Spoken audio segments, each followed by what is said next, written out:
শিলিগুড়িতে দেওয়ালে পোস্টার লাগানোকে কেন্দ্র করে শুরু হয়েছে রাজনৈতিক চর্চা। বিজেপি প্রার্থী শঙ্কর ঘোষের পোস্টার শহরের বিভিন্ন এলাকায় লাগানো নিয়ে প্রতিক্রিয়া দিয়েছেন তৃণমূল নেতা গৌতম দেব। তিনি এই বিষয়টি নিয়ে কটাক্ষ করে বলেন, নির্বাচনী বিধি মেনে চলা উচিত সকলে।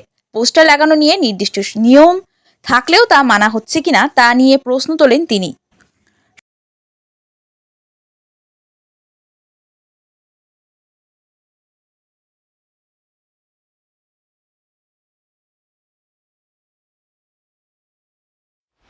শিলিগুড়ি মহকুমার ফাঁসিদেওয়া বিধানসভা এলাকার বুদারুগাঁওয়ের 219 নম্বর বুথে 332 জন ভোটারের নাম ডিলিট হওয়ার প্রতিবাদে টায়ার জ্বালিয়ে বিক্ষোভ দেখালো বিক্ষুব্ধ ভোটাররা।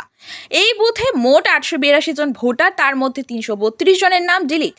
আর এই এলাকার রিয়েল খাতেজা খাতুন, তার নামও ডিলিট। এই প্রতিবাদে রাজ্য সড়কে টায়ার জ্বালিয়ে বিক্ষোভ দেখালেন।